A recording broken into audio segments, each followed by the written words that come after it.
हरे कृष्णा हिंदू धर्म में उत्पन्ना एकादशी का विशेष महत्व है।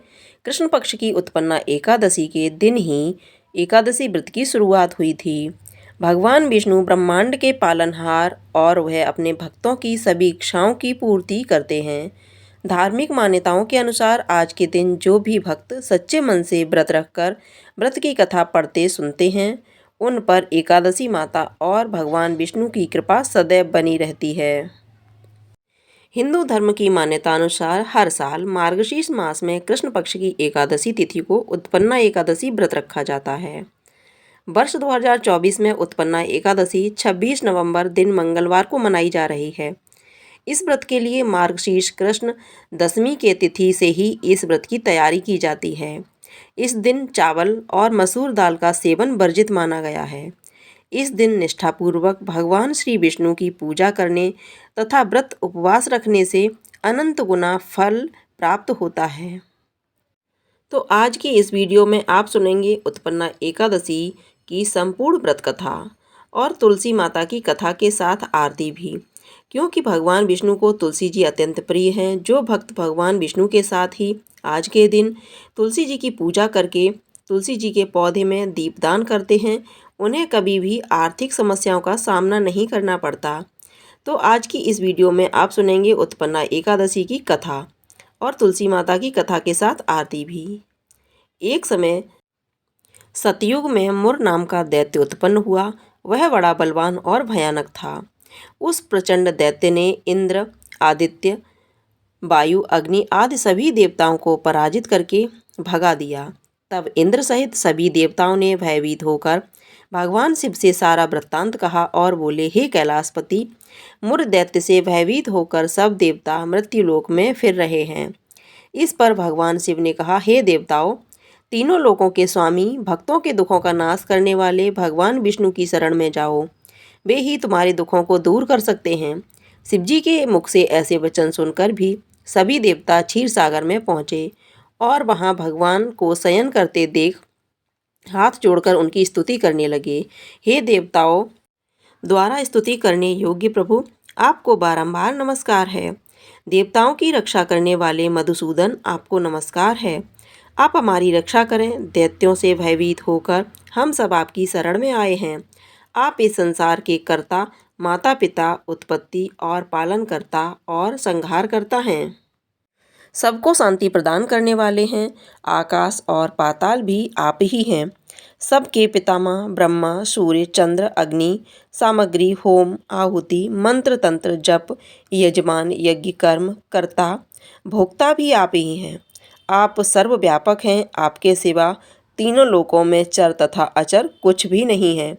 हे भगवान, दैत्यों ने हमको जीतकर स्वर्ग से भ्रष्ट कर दिया है और हम सब देवता इधर उधर भागे भागे फिर रहे हैं। आप उन दैत्यों से हम सबकी रक्षा करें। इंद्र के ऐसे वचन सुनकर भगवान विष्णु कहने लगे कि हे इंद्र, ऐसा मायावी दैत्य कौन है जिसने सब देवताओं को जीत लिया है? उसका नाम क्या है? उसमें कितना बल है और किसके आश्रय में है तथा उसका स्थान कहाँ है? यह सब मुझसे कहो। भगवान के ऐसे वचन सुनकर इंद्र बोले, भगवान, प्राचीन समय में एक नाड़ीजंग नामक राक्षस था। उसके महापराक्रमी और लोक विख्यात मुर नामक का एक पुत्र हुआ। उसकी चंद्रावती नाम की नगरी है।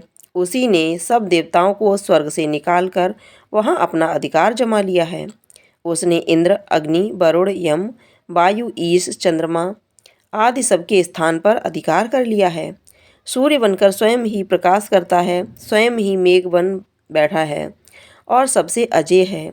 हे असुर निकंदन, उस दुष्ट को मारकर देवताओं को अजय बनाइए। यह वचन सुनकर भगवान ने कहा, हे देवताओं, मैं शीघ्र ही उसका संहार करूंगा। तुम चंद्रावती नगरी जाओ। इस प्रकार कहकर भगवान सहित सभी देवताओं ने चंद्रावती नगरी की ओर प्रस्थान किया।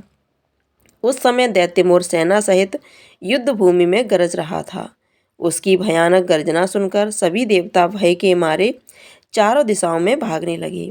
जब स्वयं भगवान रणभूमि में आए तो दैत्य ने उन पर भी अस्त्र शस्त्र लेकर प्रहार किया। भगवान ने उन्हें सर्प के समान अपने बाणों से बीग डाला। बहुत से दैत्य मारे गए, केवल मुर बचा रहा। वह अविचल भाव से भगवान के साथ युद्ध करता रहा।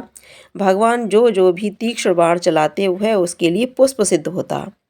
उसका शरीर छिन्न भिन्न हो गया, किंतु वह लगातार युद्ध करता रहा। दोनों के बीच मल्ल युद्ध भी हुआ। 10,000 वर्ष तक उनका युद्ध चलता रहा, किंतु मुर नहीं हारा। थक कर भगवान बद्रिकाश्रम चले गए। वहाँ हेमवती नामक सुंदर गुफा थी। उसमें विश्राम करने के लिए भगवान उसके अंदर प्रवेश कर गए। यह गुफा 12 योजन लंबी थी और इसका एक ही द्वार था।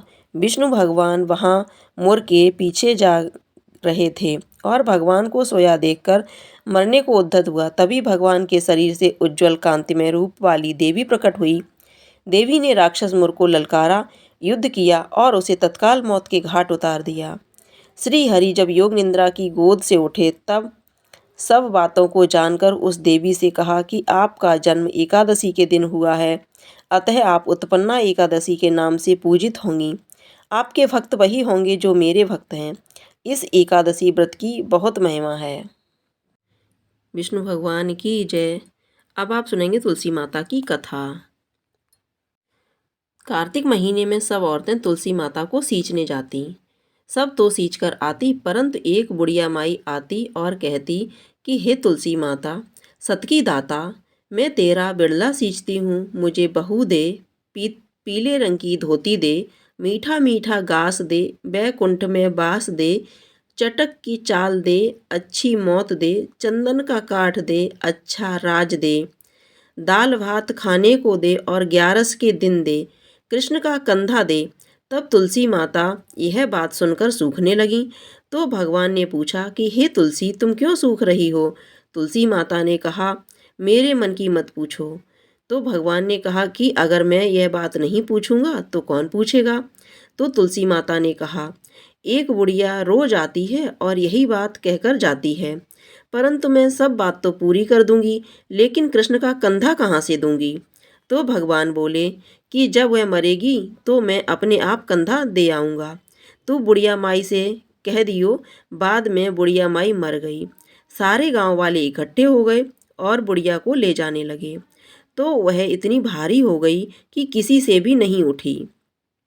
तब सब कहने लगे, यह तो इतनी पूजा पाठ करती थी, जब तप करती थी, पाप नष्ट होने की माला फेरती थी, फिर भी इतनी भारी हो गई। बूढ़े ब्राह्मण के वेश में भगवान आए और सबसे पूछा कि यह कैसी भीड़ है? तब आदमी बोले कि यह एक बुढ़िया मर गई है। तो भगवान ने कहा, मेरे को एक बात मैं कहने दो, मेरे को एक बात कान में कहने दो तो उठ जाएगी। तो भगवान ने उसके कान के पास जाकर कहा कि हे बुढ़िया माई, मन की निकाल ले, पीताम्बर की धोती ले, मीठा मीठा घास ले, बैकुंठ का बास ले, झालर की झंकार ले, दाल भात को जीम और कृष्ण का कांधा ले। फिर यह बात सुनकर बुढ़िया माई हल्की हो गई। भगवान जी अपने कंधे पर ले गए और उसे मुक्ति मिल गई। हे तुलसी माता, जैसे उसकी मुक्ति करी वैसी हमारी भी करना, और जैसे भगवान ने कांधा उसको दिया वैसे हमें भी दिलाना। तुलसी माता की जय। विष्णु भगवान की जय। अब आप सुनेंगे एकादशी माता की आरती। ओम जय एकादशी माता मैया, जय एकादशी माता। विष्णु पूजा व्रत को धारण कर शक्ति मुक्ति पाता। ओम जय एकादशी माता। तेरे नाम गिनाऊं देवी, भक्ति प्रदान करनी मैया, भक्ति प्रदान करनी। गुण गौरव की देनी माता, शास्त्रों में बरनी। ओम जय एकादशी माता। मार्गशीर्ष के कृष्ण पक्ष की उत्पन्ना, विश्वतारिणी जनमी मैया, विश्वतारिणी जनमी। शुक्ल पक्ष में हुई मोक्षदा, मुक्तिदाता बन आई। ओम जय एकादशी माता। पौष के कृष्ण पक्ष की सफला नामक है, शुक्ल पक्ष में होए पुत्रदा आनंद अधिक रहे। ओम जय एकादशी माता। नाम सट तिला मास में कृष्ण पक्ष आवे। शुक्ल पक्ष में जया कहावे। विजय सदा पावे। ओम जय एकादशी माता। विजया फागुन कृष्ण पक्ष में शुक्ला आमल की पाप मोचनी कृष्ण पक्ष में चैत्र महाबली की। ओम जय एकादशी माता मैया जय एकादशी माता। चैत्र शुक्ल में नाम कामदा धन देने वाली। नाम भरुथनी कृष्ण पक्ष में बैसाख महाबाली। ओम जय एकादशी माता। शुक्ल पक्ष में होए मोहिनी अपराजिष्ट कृष्ण पक्षी। नाम निर्जला सब सुख करनी शुक्ल पक्ष राखी। ओम जय एकादशी माता। योगिन नाम आषाढ़ में जानो कृष्ण पक्ष करनी। देवशयनी नाम कहाओ शुक्ल पक्ष धरनी। ओम जय एकादशी माता। कामिक श्रावण मास में आवे कृष्ण पक्ष कहिए। श्रावण शुक्ला होए पवित्रा आनंद से रहिए। ओम जय एकादशी माता। अजा भाद्रपद कृष्ण पक्ष की परिवर्तिनी शुक्ला। इंद्र आश्विन कृष्ण पक्ष में व्रत से भव सागर निकला। ओम जय एकादशी माता। पापा कुशा है शुक्ल पक्ष में आप हरन हारी। रमा मास कार्तिक में आवे सुखदायक भारी। ओम जय एकादशी माता। देवोत्थानी शुक्ल पक्ष की दुख नाशक मैया। पावन मास में करूं विनती पार करो नैया। ओम जय एकादशी माता। परमा कृष्ण पक्ष में होती जन मंगल करनी। शुक्ल मास में होए पद्मिनी दुख दरिद्र हरिणी। ओम जय एकादशी माता। जो कोई आरती एकादशी की भक्ति सहित गावे। जन गुरु देता स्वर्ग का वासा निश्चय वह पावे। ओम जय एकादशी माता। एकादशी माता की जय। विष्णु भगवान की जय।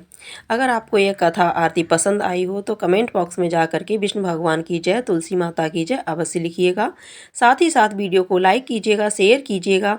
अगर आपने अभी तक हमारे चैनल को सब्सक्राइब नहीं किया है तो चैनल को सब्सक्राइब करके बेल आइकन को अवश्य दबा दीजिएगा ताकि आप इसी तरह की अच्छी अच्छी कथाएँ समय से सुन सकें। धन्यवाद।